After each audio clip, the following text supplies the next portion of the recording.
Edwards made his murderers. He made people murderers. He set them up.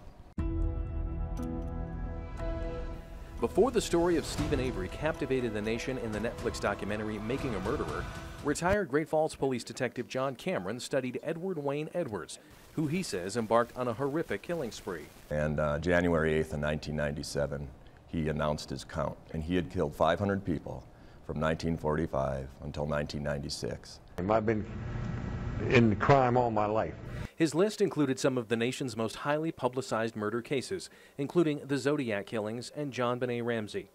Cameron became acquainted with Edwards in 2009 while working as a parole analyst at the Montana State Prison. While Edwards was behind bars in Wisconsin charged with his first murder, he was suspected of a 1956 double murder in Great Falls. That led to a 6-year investigation and Cameron's 2014 book, which details how Edwards set up innocent people. Oh, hello. How are you? Oh, pretty good. When someone told him he should watch the Netflix documentary, Cameron said it didn't take long to realize Edwards was responsible for yet another grisly murder. Was that he set up Steven Avery and Brendan Dassey for the killing of Teresa Halbach in Wisconsin, and that's what's kind of exploded the whole investigation. Avery was released in September of 2003 after serving 18 years for an assault he didn't commit. In 2005, after it was discovered law enforcement had withheld evidence in the case, Avery was due a large financial settlement. And Edwards wasn't living far from Avery at the time of Halbach's disappearance. During the time Teresa Halbach was killed on Halloween, there were several trials going on in the United States for other murders that Edwards had done on Halloween, and they were convicting these innocent men for these other killings. So Edwards is a ritual killer and a revenge killer. Cameron says Edwards' ritual was to kill by rope, by knife, by gun, and by fire.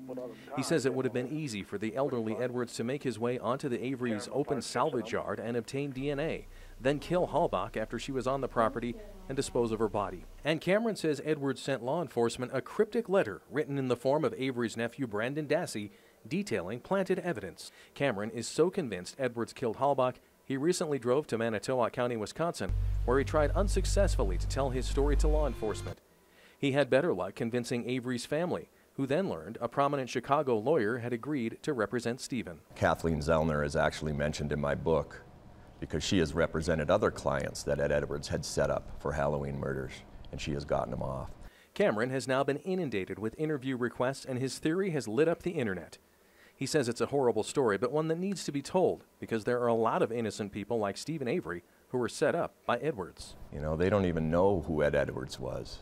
What he would do is groom his way into their lives, unbeknownst to them, set them up, kill their wife, kill their husband, whatever it might be, and then just sit back and watch every day as he could read the paper about his murders, and people are going to be executed.